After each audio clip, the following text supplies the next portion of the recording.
السلام عليكم خوتي، مرحبا بكم في فيديو جديد. كما تعرفوا المنتخب المغربي كيبعث رسالة قوية اليوم قبل الموعد الرسمية بعد ما حقق فوز مستحق على منتخب بوروندي بثلاثية نظيفة مقابل صفر في المباراة الودية اللي تلعبت مركب محمد السادس لكرة القدم وسط أجواء مغلقة بدون جمهور. الأسود دخلوا الماتش بتركيز كبير وسيطرة واضحة من البداية، والهدف الأول جاء عن طريق اللاعب توفيق بن طيب بعد أسيست عالمي من الموهبة الصاعدة أيوب بوعدي اللي بان بمستوى كبير وخطف الأنظار.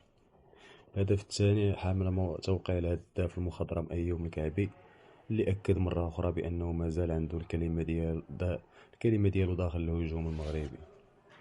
أما مسك الختام فكان بهدف ثالث رائع سجلو ياسين جاسم باش يسالي المنتخب المباراة بانتصار مريح وثقة كبيرة قبل الاستحقاقات المقبلة إن شاء الله. المدرب محمد وهبي استغل هذه المواجهة باش يجرب أكبر عدد ممكن من اللاعبين ويشوف الجاهزية ديال العناصر قبل الإعلان عن اللائحة النهائية الخاصة بالمونديال 2026. ومن بين الأسماء اللي تألقت في هذا اللقاء كنلقاو منير المحمدي في حراسة المرمى، محمد الشيبي عفوا في الدفاع، أيوب بوعدي اللي قدم مستوى كبير في خط الوسط، بالإضافة للكعبي وبن طيب وياسين جاسم في الهجوم. دابا السؤال المطروح، شنو رأيكم في مستوى المنتخب المغربي؟ واخا كان ما منقول الماتش ما والو بدون جمهور أبواب مغلقة، واش هاد المجموعة قادرة تدير المونديال بروح قتالية كبيرة؟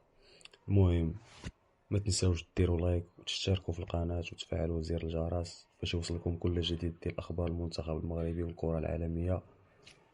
تحياتي لكم، الترا كورة، وعيدكم مبارك سعيد.